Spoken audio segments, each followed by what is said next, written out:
So this week I'd like to go over how to build a clientele from scratch. So I thought this would be the perfect video to make just because I moved to a new state and I had to build my clientele from scratch. And this is my fifth week here. And I've built a pretty decent clientele considering I didn't know anyone and I started out with zero. So I'd love to share what exactly I did, what worked for me, what didn't, and what I'm going to try to do next. So I'll be going over Instagram ads and Instagram, TikTok, referrals through word of mouth, and another method that seemed to work best. So, to start off, I'd love to talk about Instagram ads. Um, so, I've only worked here for 5 weeks, and before my first week taking clients at my booth rental, I ran Instagram ads the week before for 3 days straight. I paid $5 a day for 3 days, and that booked me three people.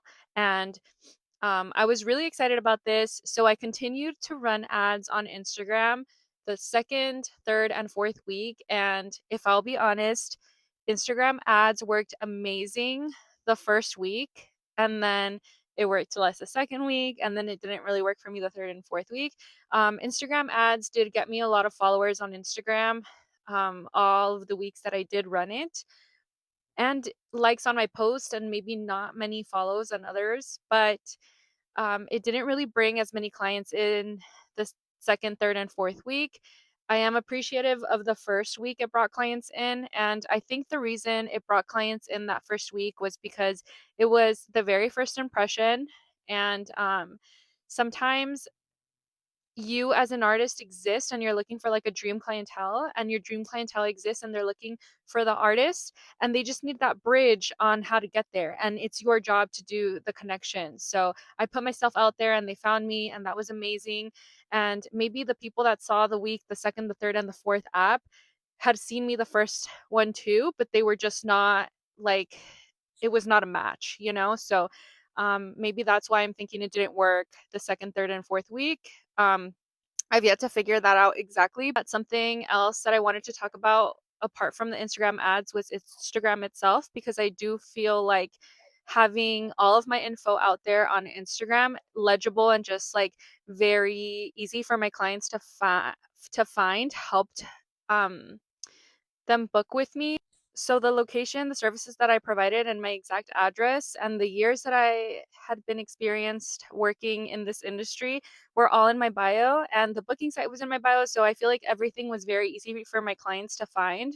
And so I feel like that's what made it easy for them to book with me, but also just like my portfolio. So Instagram and TikTok are your portfolio. So you need to be posting on there.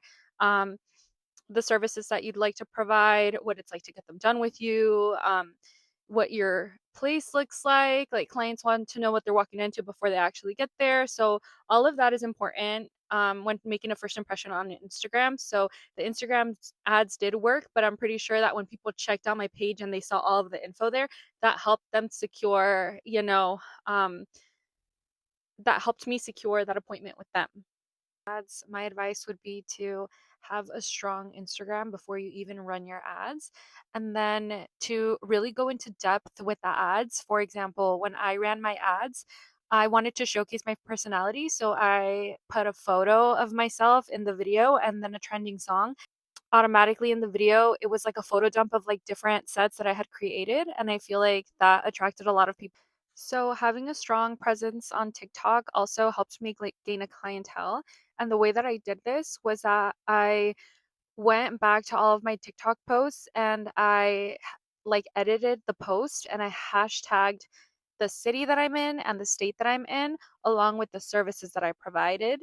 And I made sure that every single video had the city, the state, and the services that I provided hashtagged. And you can go through my TikTok and like make sure or like, verify that what I'm saying is legit. And so that helped because now when people look up eyelash extensions in this city, in this or in this state, I come up. So many of my videos come up. And so that's something that sets me apart, I feel like, from a lot of people. A lot of people here exist and they're amazing artists in my area, I'm pretty sure.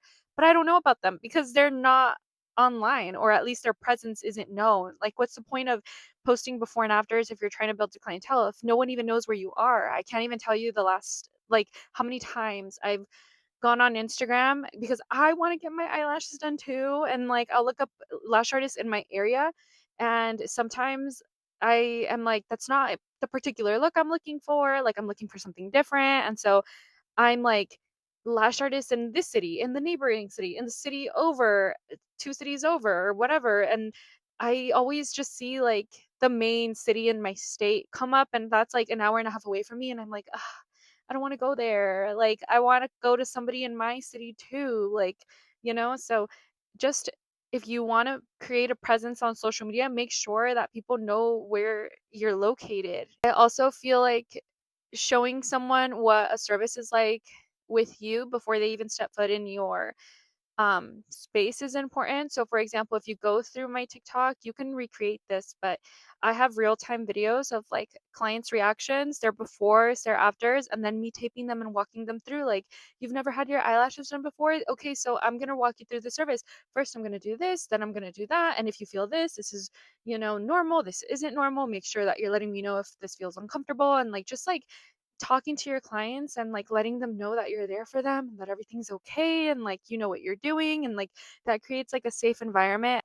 Yeah, showcase where you work. That's content in itself. Like, I have a recliner versus I have a lash bed versus I have this kind of light versus like I'm home based or, I'm studio based or I have a private studio and like all of that is amazing. I only work 2 days a week. All of that is amazing. People want to know these things though. It's important for them to know these things and your personality and etc. So TikTok is more personal. I feel like we're talking, right? Like you're in my car sitting here with me. This is comfortable. We're besties, right? So like I just like showcase your personality a little bit more and you'll make it okay on TikTok.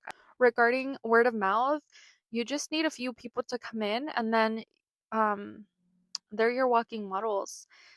Something that I would say is like, hey, I would really appreciate it if you left me a review. Reviews are free. And like I'll send you a text and it has your receipt in it and if you click on the link you could leave me a review. Thank you. And like it's free. So a lot of people don't mind doing it, especially if they end up liking you as an artist. Like they're going to want to help you. And another thing that I would do is maybe instead of just giving cards out to random people, give cards out to your clients to give to their family and friends and make sure that they have an incentive. For example, like tell your clients, like if you give, whoever you give this coupon to, if they end up coming in and they write your name, like a referral card, basically, you get $5 off of fill and that like motivates them to get people to come in or like tag me in your photo or write a Google review for $5 off or whatever. And like that's going to help create traction in your area and people to advocate for you as their lash artist. And I also didn't mean for this to happen, but I now that I'm thinking about it, it's amazing. When I first moved here, I needed to get my services done too. For example, I recently got a haircut and I got my nails done. And that's actually how I found my work spot. But also, the girl that did my hair and that did my nails, after both talking and we're both in this beauty service industry and everything, they were so kind and they just started reposting my stuff. And I've really appreciated that. And I feel like that just goes to show when you support people, people will support you back. And if you connect with them, like that's amazing. And so if you're new to an area, don't be scared to go to like a new wax person, a new brow person, a new hair person. And, when you're there, like maybe leave some business cards with them. But I've had so many referrals from my nail girl, thank God. A lot of people in the beauty industry love to support each other. So those are my tips for now for Instagram, TikTok, word of mouth, and then with your service providers, your local service providers. So if you know of any other ways that I can gain my clientele, I would appreciate it. Feel free to share. And if any of this helped, let me know. And if you want more information, let me know. And if there are any updates, I will let you know.